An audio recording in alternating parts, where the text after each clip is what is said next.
तो एक बार फिर से आप सभी का स्वागत है अपने चैनल एचआर फॉर यू में नए और लेटेस्ट वीडियो के साथ। तो आज फिर हम लेकर के आए हैं आप लोगों के लिए क्लास 10th का Urdu chapter number 9 doctor Bhimrao Ambedkar के बारे में, हिंदुस्तानी आइन के मामार डॉक्टर भीमराव अंबेडकर। तो यदि आप अगर आप चैनल पर नए हैं तो चैनल को सब्सक्राइब कर लेंगे, बेल आइकन भी दबा लेंगे ताकि वीडियो का नोटिफिकेशन मिलता रहेगा।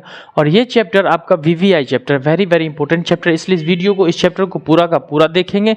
इसमें कहीं पर भी किसी तरीके का आप स्किप नहीं करेंगे, वीडियो छोड़ करके नहीं जाएंगे। मेरी विनती है आपसे, रिक्वेस्ट है आपसे, इल्तिजा है आपसे।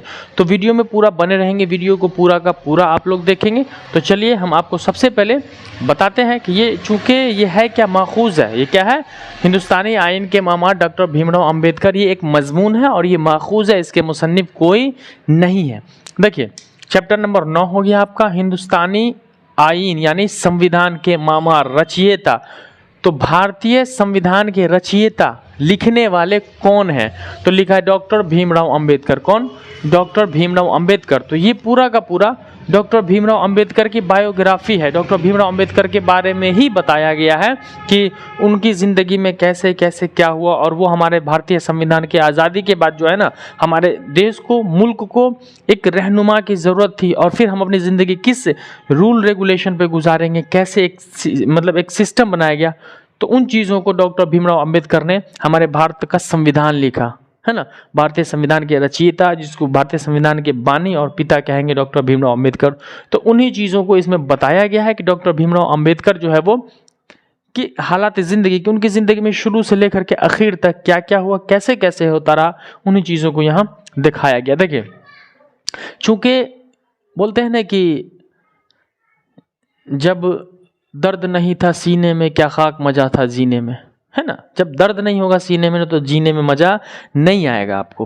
डॉक्टर भीमराव अंबेडकर बिल्कुल गरीब खानदान से ताल्लुक़ रखते थे, उनकी कोई इज्जत नहीं करते थे। और याद रखना, जब लोग आपकी इज्जत नहीं करें तो अपने अंदर एक आग जलाओ और उस आग की रोशनी से पूरी दुनिया को चरागा कर दो, और अपने अंदर वो एक ऐसा चीज़ पैदा करो, स्टेमिना पैदा करो कि आप उसकी रोशनी में आगे बढ़ो, ज़िंदगी में लेकर के अपनी ज़िंदगी से आगे बढ़ो। ठीक है, तो आपको भी आगे पढ़ना है और भीमराव के जैसा बनना है, तालीम हासिल करने की कोशिश करनी है। देखिए तो यहाँ उन्हीं के बारे में मैंने पूरा एकदम अच्छे से लिख दिया है, जो कि आपको साफ साफ दिख भी रहा होगा। तो चलिए सबसे पहले हम जानते हैं कि एक अछूत मराठी बोलने वाले महार खानदान में डॉक्टर भीमराव अंबेडकर का जन्म हुआ। तो किस में? तो एक अछूत में, अछूत जिसको लोग छूना क्या, अपने सामने खड़ा होना पसंद नहीं करते थे, जैसे आज भी हमारे समाज में कुछ चीज़ें बची हुई है इनका। तो एक अछूत मराठी बोलने वाले खानदान में, मराठी महाराष्ट्र में, महार खानदान में भीमराव अंबेडकर का जन्म किस में हुआ? एक महार खानदान में डॉक्टर भीमराव अंबेडकर 14 अप्रैल 1891 को, कब इनकी पैदाइश हुई? 14 अप्रैल 1891 को मेव सेंट्रल इंडिया में पैदा हुए। कहाँ पैदा हुए? मेव सेंट्रल इंडिया में पैदा हुए, महार खानदान में, अछूत जिसे लोग छूना तक पसंद नहीं करते थे। 14 अप्रैल 1891 को वो पैदा हुआ। आप सोच सकते हैं, जिन समाज में लोग जाना घिरना समझते हैं, जाना नफरत की निगाह से देखते हैं, उस समाज में एक लड़के का जन्म होता है और वो हिंदुस्तान ही नहीं पूरी दुनिया में सबसे बड़ा और सबसे तालीम याफ्ता और एक पावरफुल इंसान बन जाता है। तो गरीबी कोई मायने नहीं रखती है तालीम हासिल करने के लिए। आगे कह रहा है, सब लोग प्यार से इन्हें भीमा कहते थे, और भीमराव अंबेडकर को प्यार से क्या कहा जाता था? भीमा कहा जाता था। जैसे अपने यहाँ होता है ना कि प्यार से हम अपने बच्चों को कुछ और नाम से, कुछ नाम से पुकारते हैं, तो वैसे ही सब लोग प्यार से इन्हें भीमा कहते थे। लेकिन उन्होंने, सॉरी एक लाइन में भूल गया, चलिए पीछे आ जाते हैं, यहाँ पर थोड़ा लिखा हुआ इसकी वजह से। वालिद रामजी मालोजी सकपाल, डॉक्टर भीमराव अंबेडकर के वालिद का नाम था रामजी मालोजी सकपाल। याद रखिएगा, ये याद रखना है आपको। वालदा यानी माँ भीमाबाई, भीमबाई। वालदा यानी माँ का नाम क्या था? भीमबाई नाम था। और अपने वालदैन, वालदैन का मतलब क्या होता है? माँ और बाप दोनों। तो ये अपने वालदैन की 14वीं और सबसे छोटे औलाद थे, यानी डॉक्टर भीमराव अंबेडकर अपने वालदैन की सबसे आखिरी 14 नंबर की औलाद थे और सबसे छोटे थे। यानी कुल मिलाकर के डॉक्टर भीमराव अंबेडकर ये 14 भाई आगे कह रहा है कि सब लोग प्यार से इन्हें भीमा कहते थे। भीमराव अंबेडकर को सारे लोग जो थे वो, क्योंकि आखिरी बच्चा बड़ा प्यारा होता है तो सारे लोग इन्हें भीमा कहते, लेकिन उन्होंने भीमराव अंबेडकर के नाम से तालीम मुकम्मल की। भले लोग प्यार से इन्हें भीमा कहते थे, ऑब्जेक्टिव है, भीमराव अंबेडकर को प्यार से क्या कहते थे, भीमा कहते थे, लेकिन इन्होंने अपनी तालीम मुकम्मल जो की वो किस नाम से, भीमराव अंबेडकर के नाम से ही इन्होंने अपनी पूरी तालीम मुकम्मल की। अपने दादा मालोजी की तरह वालिद रामजी सकपाल बरतानवी सरकार में फौज में मुलाजिम थे। यानी भीमराव अंबेडकर के दादा मालोजी बरतानवी सरकार में फौज थे, उसी को देख करके भीमराव अंबेडकर के वालिद भी फौज में नौकरी करने लगे। कहाँ, बरतानवी सरकार में फौज में मुलाजमत करने लगे। यानी कि दादा नौकरी में थे, फिर बाप नौकरी में थे, तो दोनों के दोनों नौकरी में चले गए। ठीक है। और एक चीज़ था कि जो बरतानवी सरकार में फौजी का काम करता था, यानी वहाँ जो बरतानवी सरकार में था, तो वहाँ के लोगों को एक चीज़ फैसिलिटी मिली हुई थी कि वहाँ के बच्चों को और औरतों को फ्री ऑफ कॉस्ट में बरतानवी सरकार, बरतानवी हुकूमत की तरफ से तालीम फ्री में दी जाती थी कि आपको अपने बच्चों को हर हाल में पढ़ाना होगा। और ये खुशनसीबी डॉक्टर भीमराव अंबेडकर के हाथ लग गई और उन्हें पढ़ने का मौका मिल गया। 14 बरस तक राम जी फौजी स्कूल में हेडमास्टर रहे। यानी डॉक्टर भीमराव अंबेडकर के वालिद जो थे राम जी, वो 14 वर्षों तक फौजी स्कूल में हेडमास्टर रहे। सुबुकदोशी के वक्त इनका ओहदा सूबेदार मेजर का था। यानी जब इनके वालिद डॉक्टर भीमराव अंबेडकर के वालिद जो है फौज से, राम जी जो थे फौज से रिटायरमेंट हुए, तो उनका ओहदा क्या था, सूबेदार मेजर का था। कैसा, मेजर का था। भीमराव अंबेडकर की उम्र 2 बरस की थी। यानी भीमराव अंबेडकर अभी 2 बरस के थे कि इनके वालिद फौज के मुलाजमत से सुबुकदोश हुए थे। यानी भीमराव अंबेडकर की उम्र सिर्फ 2 साल की थी, तब इनके वालिद जो थे वो फौज की नौकरी, मेजर, सूबेदार मेजर से वो जो रिटायर हो गए थे। तो आपको याद रखना है कि कितने साल के थे, भीमराव अंबेडकर की उम्र 2 साल की थी और 6 साल के थे माँ का इंतकाल हो गया। यानी डॉक्टर भीमराव अंबेडकर की उम्र अभी 6 साल की ही थी। 2 साल के थे तो वालिद फौज से रिटायर कर गए और फिर 6 साल के हुए तो इनकी वालदा यानी माँ का इंतकाल हो गया। तो अब भीमराव अंबेडकर को एक कड़वी सच्चाई का सामना करना पड़ा और यकीन हो गया कि मैं सही मायने में अछूत हूँ, मैं एक अच्छा नहीं हूँ, मैं ऐसा आदमी हूँ जहाँ आता हूँ कुछ ना कुछ नुकसान हो जाता है और मैं इस दुनिया में आया और मेरी माँ का इंतकाल हो गया। एक कड़वी सच्चाई का, अछूत होने की कड़वी सच्चाई का एहसास डॉक्टर भीमराव अंबेडकर को होने लगा था।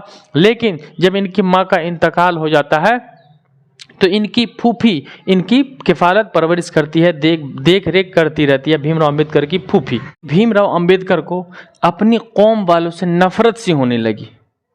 जिस कौम के वो हिंदू मजहब के मानने वाले थे, सनातन धर्म के, उनको अपने कौम से नफरत सी होने लगी कि यार ये कैसा कौम है, कैसी जात है कि जहाँ बड़े लोग छोटे लोगों के पास बैठना नहीं पसंद करते, उनको अपने नज़दीक बुलाते नहीं हैं। और भीमराव अंबेडकर को एक बहुत बड़ी कड़वी सच्चाई का सामना करने लगा। लेकिन जब फिर भीमराव अंबेडकर की उम्र 5 साल की थी और उनका दाखिला स्कूल में कराया गया, इस तरीके से स्कूल में पढ़ते रहे। स्कूल में उन्हें बहुत परेशान किया जाता था, बहुत ज़्यादा। और एक चीज़ और कि उनका नाम जो था, भीमराव अंबेडकर ने फिर अपने नाम के आगे ना अंबेडकर लिखना शुरू कर दिया। अंबेडकर जो था, दरअसल उनके दादा जो जिस इलाके में रहते थे ना, अंबाडवाला गाँव के रहने वाले थे इन शहरों में, तो वहाँ का एक रिवाज था महार जाति के लोगों का कि वो जिस जगह पे रहते थे ना, तो अपने नाम के आगे अपने मकाम का, तो इसलिए अंबाडवाला के रहने वाले थे तो लिखते थे डॉक्टर भीमराव अंबाडवाला। ठीक है। तो उनका जो एडमिशन स्कूल में हुआ ना, तो रजिस्टर में उनका नाम उस्ताद ने अंबाडवाला लिखने के बजाय कहा बहुत बड़ा है तो अंबेडकर लिख दिया और यही चीज़ उनके नाम का एक हिस्सा बन गया। डॉक्टर भीमराव अंबेडकर पहले तालीम में ज़्यादा संजीदा नहीं थे, यानी उतनी दिल लगा करके नहीं पढ़ते थे। लेकिन जब उन्हें अपनी कौम के लोगों को हकारत की नज़र से दूसरे कौम के लोगों ने देखना शुरू कर दिया, तो धीरे धीरे डॉक्टर भीमराव अंबेडकर अपने तालीम में काफ़ी संजीदा हो गए और दिल लगा करके पढ़ना शुरू कर दिए। और वो इस तरह पढ़ना शुरू किए कि अब उन्हें ज़िंदगी में तालीम से बहुत ही रग़बत हो गई थी। और फिर 1908 में मैट्रिक 1908 में डॉक्टर भीमराव अंबेडकर ने मैट्रिक पास कर लिया। और जब डॉक्टर भीमराव अंबेडकर ने मैट्रिक पास कर लिया, चूंकि महार खानदान में लोग पढ़ते नहीं थे, वहां मैट्रिक पास करना बहुत बड़ी बात थी। बहुत सारे लोगों ने तारीफ की, इनकी हौसला अफजाई की, और इसी खुशी में महार जात वालों के लिए बहुत बड़ा हो गया, तो उन लोगों ने जलसा कराया और बहुत सारे इनामात से नवाजे। इससे क्या हुआ, डॉक्टर भीमराव अंबेडकर का हौसला बढ़ता चला गया। और फिर मैट्रिक करने के बाद फिर एलिफिंस्टन कॉलेज में दाखिला लिया। डॉक्टर भीमराव अंबेडकर ने मैट्रिक के बाद एलिफिंस्टन कॉलेज में दाखिला लिया और 1912 में इस कॉलेज से बीए किया, है ना। क्या किया, 1912 में इसी कॉलेज से उन्होंने 1912 में इस कॉलेज से बीए कर लिया। जब ये अच्छा करने लगे तो इनको स्कॉलरशिप, है ना, इनको स्कॉलरशिप मिलने लगा, यहाँ छात्रवृत्ति होता है। और उस अच्छा स्टूडेंट होने के नाते स्कॉलरशिप के बनिस्बत इन्हें कहाँ भेजा गया, बाहर विदेश पढ़ने गए और फिर अमेरिका चले गए पढ़ने के लिए। जो अच्छा स्टूडेंट होता है उन्हें स्कॉलरशिप दिया जाता है, जिसे हम छात्रवृत्ति कहते हैं। और इस बिना पर वो कहाँ चले गए, अमेरिका चले गए पढ़ने के लिए। फिर अमेरिका को कोलंबिया में दाखिला लिया। अमेरिका की एक बहुत बड़ी यूनिवर्सिटी है कोलंबिया यूनिवर्सिटी। बात कब की हो रही है, 1912 की। जिस जमाने में लोगों को खाने का पैसा नहीं होता था, उस जमाने में ये शख्स पढ़ने के लिए वहां जा रहे हैं। तो कोलंबिया में दाखिला लिया, कोलंबिया यूनिवर्सिटी में, और मुआशियात में एमए किया। किस सब्जेक्ट में, मुआशियात में उन्होंने एमए कर लिया। डॉक्टर भीमराव अंबेडकर ने छात्रवृत्ति के इस पे पढ़ने गए, वहां पढ़े काफी दिनों तक। फिर 1916 में, है ना, 1916 में पीएचडी कर ली। डॉक्टर भीमराव अंबेडकर ने 1916 में फिर पीएचडी की, डॉक्टर ऑफ फिलोसफर बन गए, ठीक है। उसके बाद इसी साल फिर इंग्लैंड गए, यानी तालीमी सिलसिला को उन्होंने रोका नहीं। 1916 में पीएचडी की, फिर इसी साल इंग्लैंड गए और लंदन ऑफ इकोनॉमिक कॉलेज में, लंदन ऑफ इकोनॉमिक कॉलेज से इकोनॉमिक्स में एमएससी कर ली। कॉलेज का नाम ही था लंदन में लंदन ऑफ इकोनॉमिक्स कॉलेज, और उसी सब्जेक्ट इकोनॉमिक्स में ही एमएससी मास्टर ऑफ साइंस कर लिए और बैरिस्ट्री की तैयारी की। फिर वहीं से यहाँ लंदन ऑफ इंग्लैंड के इकोनॉमिक्स कॉलेज से वहां से एमएससी पास कर ली। और फिर क्या कर लिया, ये बैरिस्ट्री की यानी वकालत की तैयारी करना शुरू कर दिए, ठीक है। यहाँ देखिए बैरिस्ट्री की तैयारी करना शुरू कर दिए। और फिर 1917 में हिंदुस्तान वापस आ गए। अब क्या था, जब वहाँ भीमराव अंबेडकर पढ़ रहे थे तो उनका तालीमी वजीफा जो स्कॉलरशिप था, स्कॉलरशिप का फी पैसा जो था वो खत्म हो चुका था, जिसकी वजह से डॉक्टर भीमराव अंबेडकर को हिंदुस्तान वापस आना पड़ा। वो यहाँ आए तो अपना तालीमी सिलसिला नहीं रोका, वो वहाँ इंग्लैंड से यहाँ आए और 1917 में यहाँ आए। फिर क्या किया कि प्रोफेसर ऑफ कॉमर्स और इकोनॉमिक्स नौकरी करना शुरू कर दी। यानी कि यहाँ ध्यान से देखिए, प्रोफेसर ऑफ कॉमर्स और इकोनॉमिक्स की शिक्षक बन करके वहाँ नौकरी अख्तियार कर ली और फिर वो वहाँ नौकरी करने लगे, अपनी ज़िंदगी में नौकरी करने लगे। बहुत अच्छा, लेकिन नौकरी करने के बाद पूरा मुतमईन नहीं हो गए, यहाँ से पैसा बचाते रहे और फिर पैसा जमा करते करते 1918 से 1920 तक वो नौकरी किए यहाँ और पैसा कुछ जमा भी किए। और फिर से 1920 में इंग्लैंड गए और अपनी अधूरी तालीम को मुकम्मल करने के लिए 1920 में वो इंग्लैंड चले गए, है ना। और 1921 में एमएससी पास किए, मास्टर ऑफ साइंस कर लिए। देखिए, एक आदमी जो आता है वहाँ से यहाँ आता है नौकरी करके खाने पर और पैसा जमा करके अमीर बनने पर नहीं ध्यान दे रहा, वो अपनी पूरी की पूरी तालीम पर मुकम्मल ध्यान दे रहा है। और वो वहाँ से 1921 में एमएससी पास करके, है ना, फिर 1923 में डीएससी की डिग्री ले ली। फिर कहा जाता है डॉक्टर भीमराव अंबेडकर के पास इतनी डिग्री थी कि शायद ही किसी को नाम भी याद होगा। अब ये डीएससी की डिग्री मुझे भी नहीं पता भाई डीएससी क्या है। तो 1927 में डीएससी की डिग्री ली और इस तरीके से वहाँ उनकी तालीम मुकम्मल हो गई। डॉक्टर भीमराव अंबेडकर की तालीम मुकम्मल हो गई। अब वो हिंदुस्तान आए और फिर समाज की तरफ ध्यान दिया और समाजी अपने उन तबके के लोगों को जिनको लोग अछूत और महार जाति के लोगों को लोग अछूत समझते थे, उनके लिए इनकलाबी डंडा उठाया और लड़ना शुरू कर दिए। और डॉक्टर भीमराव अंबेडकर ने अपने कौम के लोगों से कहा कि सुनो, अब जो हमें दबाया जा रहा है तो हम एक ही चीज़ है जिससे आगे बढ़ सकते हैं और उसे हम तालीम कहते हैं। और 4 चीज़ें जब तक हम नहीं करेंगे हमें अपने समाज में इज्जत नहीं मिलेगी। पहली चीज़ है हमें अपना अखलाक बढ़ाना होगा, हम किसी से मिले तो खुलूस से मिले, अखलाक से मिले। दूसरी चीज़ है कि हम अगर कहीं किसी के यहाँ सड़ा हुआ दाना मिलेगा, किसी मरे सड़ा पका दाना होगा, हम उस दाने को नहीं खाएंगे। तीसरी चीज़ है किसी मरे हुए जानवर का चमड़ा नहीं छीलोगे, मरे हुए जानवर को हम नहीं उठाएंगे।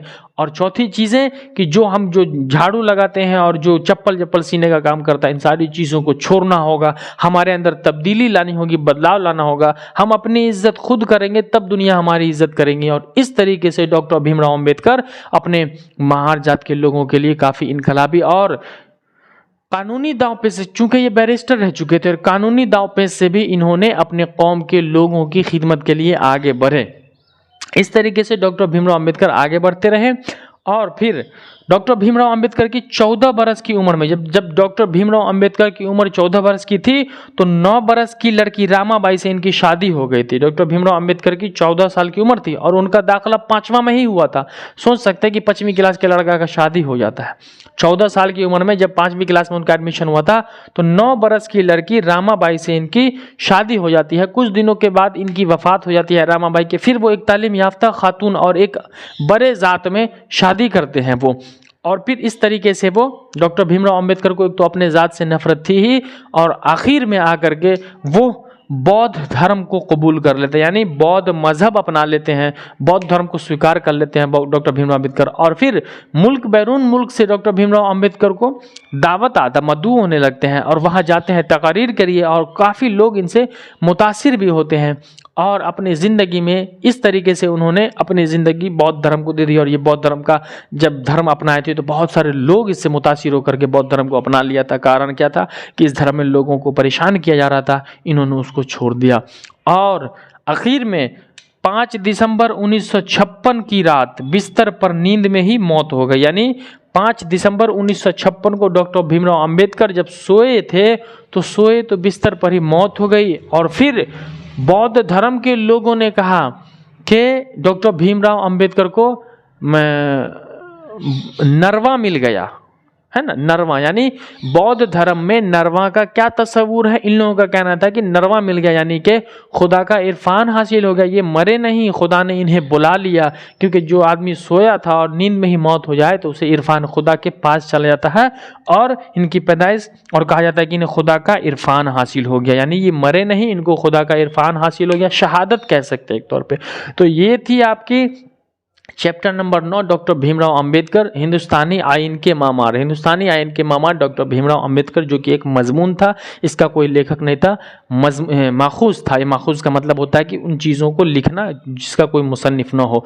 तो ये अगर आपको समझ में, ये बहुत इंपॉर्टेंट चैप्टर है आपका, ठीक है। तो ये आपको समझ में आ गया हो तो कमेंट में आप हमें बताएंगे कि सर हमें समझ में आ गया। इसके अलावा किसी क्वेश्चन आंसर में आपको कोई प्रॉब्लम रह गया हो तो आप बताएंगे, मैं उसको अगले वीडियो में कंप्लीट करूँगा। क्वेश्चन आंसर मैं लास्ट में देता रहूँगा। किसी भी प्रकार का कोई प्रॉब्लम है तो कमेंट सेक्शन में आप बताएंगे, और नए हैं तो चैनल को सब्सक्राइब कर लेंगे, बेल आइकन दबा लेंगे ताकि वीडियो का नोटिफिकेशन आपको मिलता रहेगा। तो दीजिए अपने हसान सर को इजाजत, मिलते हैं हम अगले क्लास में इसी हंसी खुशियार मस्ती के साथ। तब तक के लिए जय हिंद, वंदे मातरम।